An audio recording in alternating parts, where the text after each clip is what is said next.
With the setting of the sun, the rising of the moon, the setting of the moon, and the rising of the sun, I have returned a full day later to see if anyone has purchased my wonderful wares. Okay, this is not good. This is I'm really gonna need some diamonds. Oh, okay, that's on fire. Yeah, I'm gonna need some sort of like industry in order to make it on the server. Like clearly, this is not like one of those utopias where you can just get by forever. Although as a pretty healthy landowner on the server, I can probably get by for a while. Not being able to trade with others is going to be a great impairment, a grand impairment. I don't know. Oh, goodness. What is this? It appears to be a llama roller coaster. I don't know much about llamas in Minecraft. Can you ride them or shear them? I, hmm. Wonder if there's a good way. Well, let me go. Well, I guess probably all they would give you is wool if you sheared them, which we already can get from sheep. I think you can use them to like tow, like saddlebags or something. I don't have saddlebags with me. I do have a million saddles. Hold on. I think that this is how you make saddlebags. I don't know. Wait, nope. This one does not have. There we go. So we're just going to take this off here. And then kind of magic carp our way this way. There we go. So let's see. Hello, Mr. Llama. Well, no. Okay, cannot put leather on a llama or saddle. Well, we learned something today. Not sure it has any value, but we learned it nonetheless. Okay. Well, let's continue back to our wonderful little base, and I wanted to construct. I guess I need to put in kind of a natural earthworks to extend the land a little bit so that I can round out the back of the baseball field. Because the outfield right now just doesn't have as much corn in it, or wheat, as I would like. Actually, the whole field doesn't have as much corn as I would like. That's an ongoing concern. Continuously disappointed by the lack of corn in the game. But let's just go ahead and grab some of this, grab some of these, and grab one of these, because we're going to need them. So I figure if I climb up here, you can actually see kind of what I mean about the outfield. Basically, this farm, I made sure when I selected this plot, like literally, I had a diagram of this plot in episode whatever teen, maybe it was in the 30s, where I claimed this land. And okay, good, those chunks aren't even loading now. Dear chunks, where did you go? Our render distance is set. Well, let's try, maybe if I go over there. There we go. And then we go back up here. So anyway, you see how that curve just kind of naturally doesn't work because we're running out of land here. I'm going to go ahead and need to figure that out. Also, I'm ultimately going to need a way to light the field. What'll probably make sense is to do some sort of stripes. You know how like baseball fields will have those fancy mowing patterns where like they mow the field in stripes. So I could possibly mix in some green wool with the grass, and then have like in stripes, and then have that have glowstone or something underneath. But let's go ahead and hop in here. I really should probably put in some sort of ceiling hatch, although that's not like traditional like home feature in a farmhouse. I really do like going up on the ceiling to film, so, or on the roof, so it might be worth investing in. Wow, there's still a lot of soil over here that needs to be hopped on, apparently. It's a shame that you can't just, like... Well, wait, if I do that, does that... Oh, that might be easier. I don't know. I've been wasting all my time jumping on stuff when I didn't need to. Probably another simple trick would be if I used something like this, and then I don't have to worry about accidentally, dang it. Don't have to worry about accidentally, like, placing the, like, digging up the sand or the dirt underneath. Because, like, the shovel and the dirt respond to different tools. Wow. Yeah, this is clearly more efficient and less nauseating. Should have been doing this the whole time. Literally the whole time. Cool. So let's see. I think actually, so this was the earlier attempt at determining the distance, and I had it wrong. So we're going to go ahead and put that one there. So the field's going to start up again here, and it really needs to sweep out more. And it's not going to sweep out more unless we just kind of shore up this whole segment here. Basically, everything from here to here needs to be filled in, I'm guessing. Now, that is not very dramatic work. So I'm going to go ahead and get started on it. But you know, it might be like less nauseating if I'm doing it this way. Yeah, there we go. That's kind of okay. I'm wondering if I might not have enough blocks. But you know what? That is not my biggest concern right now. What is my biggest concern right now? I don't know. I've been talking about a few things. I finished Constellation Games, the book from my Patreon book club. And I'm excited to talk about that with the group, but I'm kind of thinking too, like, there's so many interesting things that I always want to talk to people about. Like, I don't want to have a book club and a movie club, but it would be cool. Like, I'm realizing how few of you guys have actually seen the film Field of Dreams. Like, it would be interesting to do some sort of thing where, like, a whole bunch of us watch movies together somehow. Like, comparable to a book club. I'm not sure exactly how that would work. I'm sure they're probably like film criticism clubs. I just am not cool enough to be part of them. That would have been good to ask Sean about, my brother, because he's actually like got a graduate degree in filmmaking, and I don't. But yeah, something, some kind of way to get us talking about stuff that is film related would be cool. Because like, if I was going to make a list of films, I actually got on Facebook the other day, which I almost never do. I got on Facebook just so I could look at the list of films that I had listed as my favorite back in college. But it turns out apparently Facebook got rid of the list of films you like, or something, or maybe they changed it to a system where like, if you list something as your favorite film, it has to correspond with a page, or I don't know exactly how it works, but whatever. My choices from college were gone, which was just disappointing. Because I'm just kind of curious. Not that my films from college would be my favorite ones now, but like I don't want to miss anything. Like, oh, what was a weird thing that I saw at the time that I haven't seen in like 10 years now? That'd be kind of cool. It is crazy how far and how fast time flies. Like, it's been months since I last saw people at like PAX or PlayOnCon or whatever, but it doesn't feel like it. Like, there's something about being an adult, I think, that makes it easier, at least in our country, in America, to get out of touch with how quickly time passes. And I think some of that is the emphasis on routine for children. Like, children will do anything to break their routine, but they, like, if you want to get them to eat right and sleep right and stuff, like, especially with, like, toddlers, you really have to work to keep them on a routine.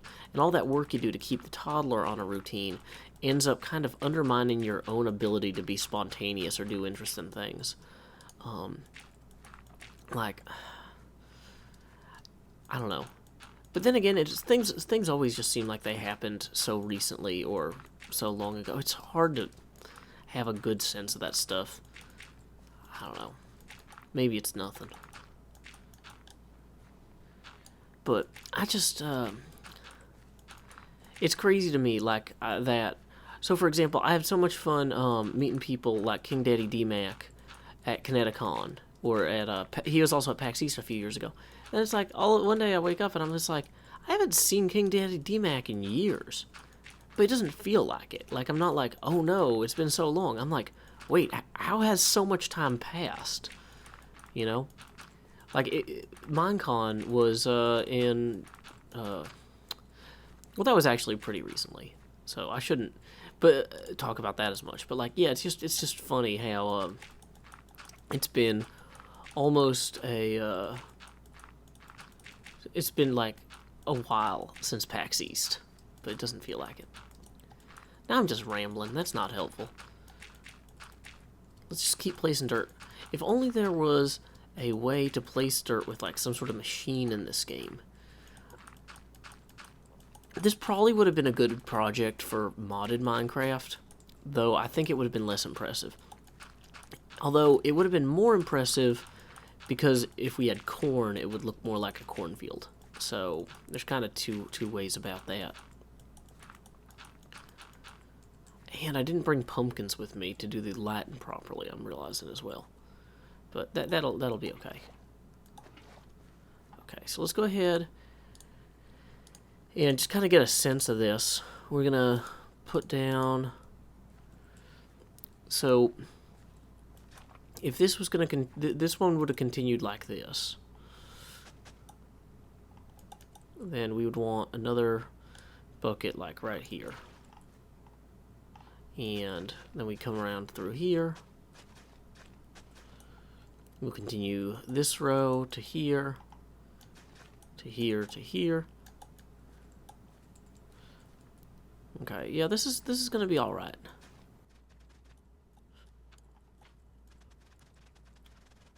One thing I was planning to do was setting up a portal back here so that you'd be able to emerge from this side of the field and see the house and everything. And I wasn't in a big rush to do that, but now that I'm realizing how far away... Okay, I filled these buckets from the wrong sides of that. That's obvious now. Now that I'm realizing how far away this is from the main house, I'm actually starting to wish I had set up a portal here. But, oh well. So let's make a mad dash for safety through the darkness. Dang it, it would have been better if I ran around the bases the other way, in retrospect. When I think about it, there's actually like a lot of movies I enjoy, but I feel like one of the benefits of like the book club model with movies is, well, and with books, is that it encourages people to look at things that they might not see otherwise. Like, I'm thinking, so like if I was going to recommend movies to you guys this Christmas, like to watch with your family, some movies that my family always watches together are The Dish, which is about the moon landing from 1969, but from the point of view of the Australians working at the park's radio telescope, who it's their job to get the pictures from the moon landing, like the video of Armstrong walking on the moon. And it's kind of a comedy engineering film. It's kind of a... It has a lot... in some ways, it's kind of like The Martian, but without the survival elements. It's an engineering film about trying to solve problems, but with a lot of human element and a lot of comedy to it.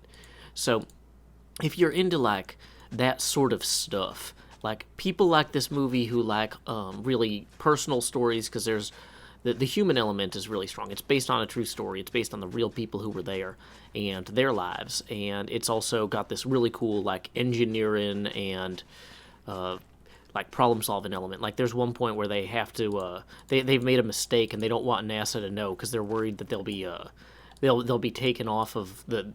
They won't be the people that get the video. And so a good part of the movie, not like a long part of the movie, but a particularly humorous part of the movie, involves them trying to fake having an uplink to the astronauts when they don't actually have one. It's dang it, it's hard to talk and play video games at the same time. I don't know if you guys realize this, but it's something I'm coming to notice. Let's see. But yeah, so The Dish is definitely a good family holiday movie. Even though it takes place in July, it's technically takes place in Australia in July, which is in the winter. Although it's not particularly cold in that part of Australia, even in the winter. So there's not snow everywhere.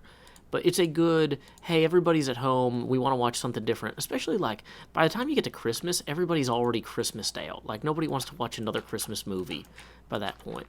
I mean, I could recommend some pretty okay Christmas movies. It's a Wonderful Life is a classic. Gremlins is a funny comedy horror Christmas movie. But you probably don't... That's not as family-friendly. Whereas It's a Wonderful Life you could watch with the whole family. Like, I don't think that Gremlins or It's a Wonderful Life need the same sort of, like... introduction because they're already so famous. Whereas, like The Dish, I'm sure it did well in Australia, but in the United States, I haven't heard many people seeing it. Oh, you know what is a good holiday movie that takes place in the holidays is a movie called 29th Street. Not Miracle on 34th Street. No, this is a different movie called 29th Street. And it is about the first winning ticket of the New York State Lottery. Basically, it's a story about this guy who has been cursed with good luck all of his life. And when his lotto ticket is in the very first ever New York State Lottery, they did a kind of a runoff where they said, okay, we're going to get like 50 or 100 tickets that are going to be in the final drawing at like Madison Square Garden. Like when his ticket makes it to the final round, all these local mafia people, because he's like lives in this mob controlled neighborhood, all the local mob guys are like trying to buy his ticket off him or like blackmail him into giving the ticket away or that sort of thing. And so this is actually also based on a true story, and it's really funny. If you like if you're into like that sort of thing, I'm gonna say it's family friendly in that you could watch it with your parents. You might not be able to watch it with your children, because I think there is some strong language involved at some points, but like there's not like any graphic like physical action on the screen that I can recall. It's a movie I watch with my parents, but yeah, I could understand if you're worried about language, that might not be the best one. So let's see. So those are two of the big movies that I like that are kind of off the beaten path. If you're looking for something really surreal, Rubber is a movie about a tire that gains the ability to like blow people up with its mind. That one's not as family friendly. Okay, I'm realizing now that by only making these too deep at this part, whoops, that actually prevents me from putting pumpkins under here. Dang it. Okay, did not really think that part through. I was thinking, like, maybe I don't have to shore up this whole part of this island, because, like, it took me a good long while to get this far. But now that I'm this far, I'm like, I need to go further. And, of course, there's nowhere to put that one either. Hey, it's false symmetry. Howdy, untrue mirror.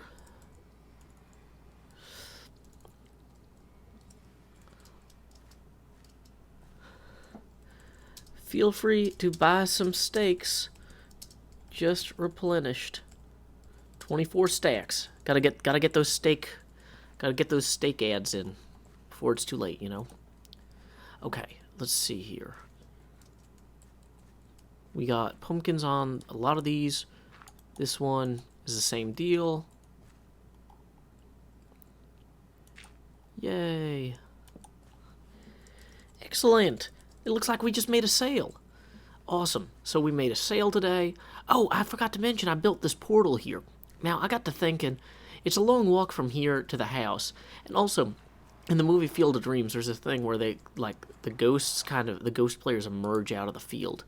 And I'm going to put some half slabs in here, too, because this really needs half slabs, I think, to work properly. But the idea is that people can come out of the portal here and then come up the half slabs into the field. And I think that should look pretty okay.